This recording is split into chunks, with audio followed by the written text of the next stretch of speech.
అందరికీ నమస్కారం. లక్ష్మీ జయంతి కథ. ఈరోజే హోలీ పౌర్ణిమ, అలాగే లక్ష్మీ జయంతి.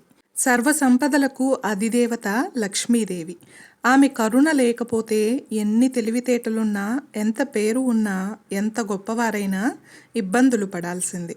ఆమె కరగంటి చూపు పడితే చాలు దరిద్రుడు కూడా కుబేరుడవ్వాల్సిందే. ఈ హోలీ పౌర్ణిమ రోజున లక్ష్మీదేవి ఆవిర్భావ కథను ఎవరైతే వింటారో వారికి సంపదలకు లోటుండదు. ఎప్పుడూ ధనధాన్యాలతో తులతూగుతూ ఉంటారు. వారికి ఆర్థికపరమైన ఇబ్బందులు తొలగిపోతాయి. ఈ లక్ష్మీదేవి ఆవిర్భావ కథను విన్నా, చదివినా, వినిపించినా జన్మల దరిద్రం తొలగిపోతుంది. అంతటి పవిత్రమైన లక్ష్మీదేవి ఆవిర్భావ కథను ఇప్పుడు విందాం. కథను పూర్తిగా వినడానికి ప్రయత్నించండి. కథలోకి వెళ్లే ముందు ఒక్క లైక్ చేసి శ్రీమాత్రే నమః అని కామెంట్ చేయండి. మీరిచ్చే చిన్న లైక్ నా ఛానల్ గ్రోత్కి ఎంతో సహాయపడుతుంది. ఇక కథలోకి వెళ్ళిపోదాం. పురాణాల ప్రకారం లక్ష్మీదేవి పాల్గొన మాసంలో పౌర్ణమి రోజున ఉత్తర పాల్గొని నక్షత్రంలో జన్మించింది. అందుకే ఈ రోజును లక్ష్మీ జయంతి అనే పేరుతో పిలుస్తారు. ఇదే రోజున హోలీ పండుగ కూడా జరుపుకుంటారు. అమృతం కోసం దేవతలు చేసిన క్షీరసాగర మదనం ఫలితంగా లక్ష్మీదేవి ఆవిర్భవించింది. ఈ సందర్భంగా పాల సముద్రం నుంచి మహాలక్ష్మీదేవి ఎలా ఆవిర్భవించింది అనే పురాణ కథను విన్నవారికి ఆ లక్ష్మీదేవి అనుగ్రహం కలుగుతుందని పురాణాలు చెప్తున్నాయి. ఒకనాడు అత్రి కుమారుడైన దూర్వాస మహర్షి భూమండలాన్నంతా సంచరిస్తున్న సమయంలో ఆయనకు ఒక విద్యాధర స్త్రీ కనిపించింది. ఆమె చేతిలో సువాసనలు వెదజల్లుతున్నటువంటి అందమైన పూలమాల ఉంది. దాన్ని చూసి ముచ్చటపడ్డ దూర్వాసుడు తనకిమ్మని అడిగాడు. ఎంతో సంతోషంగా ఆ విద్యాధరి తన చేతిలోని మాలని ఆయనకిస్తుంది. ఆ మాలను గ్రహించిన దూర్వాసుడు ఎంతో ఆనందించి అక్కడి నుంచి బయలుదేరి దివ్యమైన ప్రదేశాలు చూస్తూ తన సంచారాన్ని కొనసాగిస్తున్నాడు.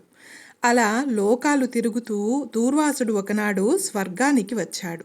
దారిలో ఆయనకు ఐరావతం మీద ఊరేగుతూ వస్తున్న దేవేంద్రుడు కనిపించాడు. ఇక దూర్వాసుడు వెంటనే తన తల మీద ధరించిన పూలమాలని ఐరావతం మీద కూర్చొని ఉన్న ఇంద్రుని మీదకు విసిరాడు.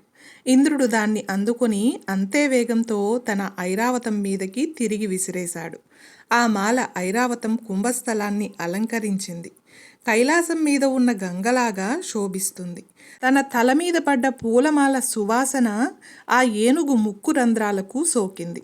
ఆ పూలమాల వాసనకు మత్తెక్కిన ఐరావతం తన తొండంతో దాన్ని తీసి నేలకేసి కొట్టింది. అది చూసిన దూర్వాసుడికి ఆగ్రహం కలిగింది. తానెంతో గౌరవంతో సమర్పించిన పూలహారాన్ని దేవేంద్రుడు ఏనుగు మీదకి నిర్లక్ష్యంగా విసిరేశాడా, అతనికి ఎంత పొగరు అని భావించాడు. వెంటనే దేవేంద్ర, నీకు మదం ప్రకోపించింది. లక్ష్మీప్రదమైన నేను ఇచ్చిన ఈ పూలమాలని ధరించకుండా నిర్లక్ష్యంగా విడిచిపెట్టావు. కనీసం ఇచ్చిన నన్ను అభినందించలేకపోయావు.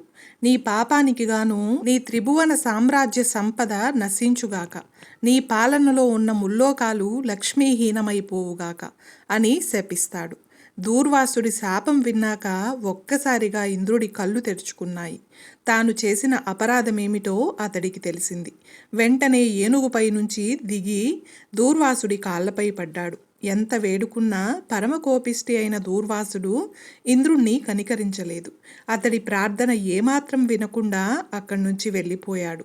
ఇక చేసేది ఏమీ లేక ఇంద్రుడు తన అమరావతికి తిరిగి బయలుదేరాడు. దూర్వాసుడి శాపం ఫలించడం ప్రారంభమైంది. దేవేంద్రుడి పాలనలో ఉన్న అన్ని లోకాలలోనూ సంపద తరిగిపోయాయి. ఎక్కడ యజ్ఞయాగాలు కొనసాగడం లేదు, తపస్సులు చేయడం లేదు, దాన ధర్మాలు లేవు. ఇలా ప్రపంచమంతా తేజోహీనంగా మారిపోయింది. అన్ని రకాలుగా లోకాలన్నీ కూడా అంధకార బంధరంగా మారిపోయాయి. ఇదే తగిన సమయంగా భావించిన రాక్షసులు బలహీనులైనటువంటి తేజోవిహీనులుగా మారిపోయినటువంటి దేవతల మీద దాడి చేశారు. వారి దాటికి తట్టుకోలేక దేవతలందరూ తమ తమ లోకాలను విడిచిపెట్టి వెళ్ళిపోయారు. ఆ విధంగా దానవులు దాడి నుంచి తప్పించుకున్న దేవతలంతా ఒకే చోటికి చేరి ఇక మనల్ని కష్టాల నుంచి గట్టెక్కించగలిగిన వాడు ఆ శ్రీహరేనని తీర్మానించుకున్నారు. వెంటనే అందరూ కలిసి సామూహికంగా శ్రీహరిని చేరి ఆయన్ని శరణు వేడారు. దేవతల బాధలు విన్న శ్రీహరి వారిని ఓదార్చి, దేవతలారా, మీరేమీ చింతించకండి. ముందు మీరంతా వెళ్ళి దానవులతో సంధి చేసుకోండి, అనగా స్నేహం చేసుకోండి అని చెప్తాడు. మీరు వాళ్ళు కలిసి క్షీరసాగరాన్ని మదించండి. దానికోసం మందర పర్వతాన్ని కవ్వంగా, వాసుకి అనే సర్పాన్ని త్రాడుగా చేసుకోండి. నేను మీకు సహాయంగా ఉంటాను అని చెప్తాడు. ఇక సముద్రమదనం ద్వారా అమృతం ఆవిర్భవిస్తుంది. దాన్ని త్రాగడం వలన మీరు అమిత బలశాలులవుతారు, అమరులవుతారు. ఇక వెళ్ళి వెంటనే పనిని ప్రారంభించండి అని చెప్పి పంపాడు శ్రీహరి. ఇక శ్రీహరి మాట ప్రకారం దేవతలు రాక్షసులతో స్నేహం కుదుర్చుకొని మందర పర్వతం వాసుకి సర్పం సహాయంతో క్షీరసాగరాన్ని మదించడం ప్రారంభించారు. ఆ మదనంలో మొదటగా సురపూజిత అయిన కామధేను ఆవిర్భవించింది. దాన్ని చూసి దేవతలు దానవులు ఇద్దరూ ఎంతో ఆనందించారు. ఆ కామధేనువును దేవతలు తీసుకున్నారు. ఇక తిరిగి మదనం ప్రారంభమైంది. తరువాత పారిజాత వృక్షం ఆవిర్భవించింది. దేవతల నందనవనంలో స్థిరంగా నిలిచింది ఆ పారిజాత వృక్షం. దాని తరువాత 60 కోట్ల అప్సరగణాలు ఆవిర్భవించారు. పుణ్యజీవులైన వారంతా దేవదానవుల చేత గౌరవించబడ్డారు. వారి తరువాత చల్లని వెన్నెలలు కురిపిస్తూ చంద్రుడు ఉదయించాడు. తన తలలో శిరోభూషణంగా అలంకరించుకుంటాను అని శంకరుడు చంద్రుణ్ణి తీసుకున్నాడు. ఆ వెంటనే భయంకరమైన జ్వాలలు వెదజల్లుతూ కాలకూట విషం ఆవిర్భవించింది. దాన్ని చూసి దేవతలు రాక్షసులు భయపడిపోయారు. అందరి ప్రార్థనలు విన్న పరమేశ్వరుడు ఆ విషాన్ని తన కంఠంలో ధరించాడు. అందువల్లే ఆయన్ని నీలకంఠుడు అంటారు. ఆయన త్రాగగా మిగిలిన గరలాన్ని అక్కడే ఉన్న నాగులు త్రాగాయి. ఇక క్షీరసాగర మదనం కొనసాగుతూ ఉంది. కాలకూట విషం తరువాత కొద్దిసేపటికి అమృత భాండం ధరించిన ధన్వంతరి ఆ పాల సముద్రం నుంచి ఆవిర్భవించాడు.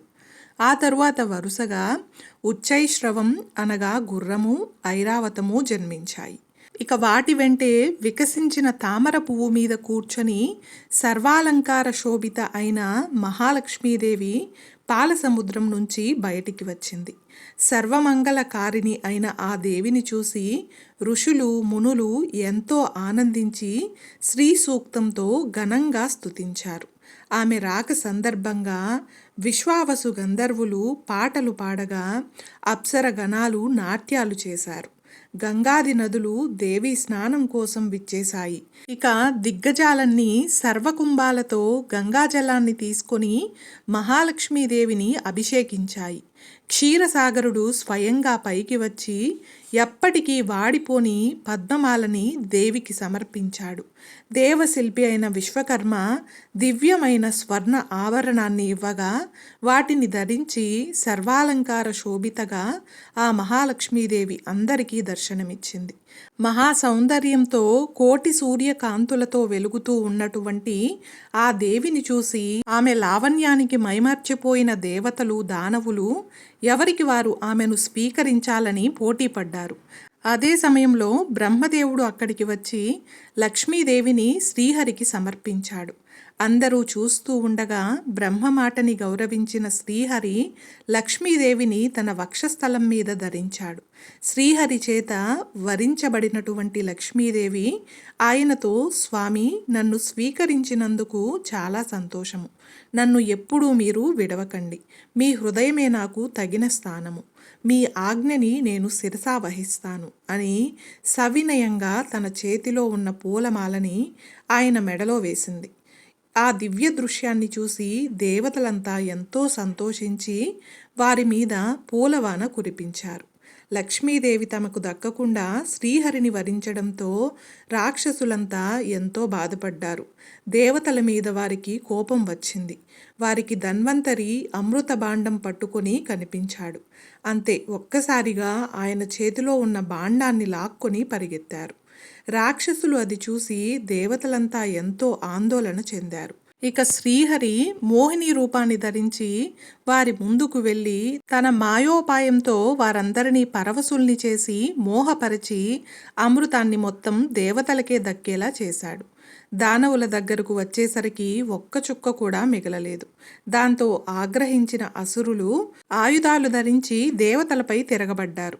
అయితే అప్పటికే అమృతం తాగిన కారణంగా దేవతలు అమిత బలవంతులై అసురుల దాడిని తిప్పుకొట్టారు. అంతేకాదు వారిని తమ స్థానం నుంచి తరిమేశారు. ఆ విధంగా దేవతల దాటికి తట్టుకోలేక రాక్షసులంతా పారిపోగా దేవతలు సంతోషించి తమకు ఇంత మేలు చేసిన శ్రీహరిని పరిపరి విధాలుగా ప్రార్థించి తమ తమ లోకాలకు వెళ్ళిపోయారు. ఇక ఆనాటి నుంచి అసురులు సురాపాన వ్యసనులై స్త్రీలోలులై పాతాళానికి వెళ్ళి అక్కడే నివసించసాగారు. ఎక్కడైతే లక్ష్మీదేవి ఆవిర్భవించిందో వెంటనే అన్ని లోకాలు తిరిగి ప్రకాశించాయి. అందరికీ ధర్మబుద్ధి కలిగి సూర్యుడు పోయిన కాంతిని తిరిగి పొందారు. అగ్ని తన పూర్వ తేజస్సుతో తిరిగి ప్రజ్వరిల్లాడు. ఆ విధంగా ముల్లోకాలు లక్ష్మీకలతో వైభవంగా విరాజిల్లాయి. అప్పుడు బ్రహ్మదేవుడు దేవతలతో, సురులారా, జగన్నాథుడైన శ్రీహరి, జగద్రక్షకుడైన శంకరుడు మీకు ఎప్పుడూ అండగా ఉంటారు. వారిని మీరు ఎప్పుడూ ఉపాసిస్తూ ఉండాలి. వారే మీకు వరప్రదాతలు అని చెప్పి తన సత్యలోకానికి వెళ్ళిపోయాడు. ఆ విధంగా మహాలక్ష్మీదేవి క్షీరసాగరం నుంచి ఆవిర్భవించింది. చూశారు కదండి, ఈ హోలీ పండుగ రోజున లక్ష్మీదేవి ఆవిర్భావ కథను గురించి తెలుసుకున్నాం కదా. ఈ వీడియో మీకు నచ్చినట్లయితే ఒక్క లైక్ చేసి నా ఛానల్ని సపోర్ట్ చేయండి. ఇంకా మరెన్నో ఇంట్రెస్టింగ్ వీడియోస్ కోసం నా ఛానల్ని సబ్స్క్రైబ్ చేయండి. Thanks for watching.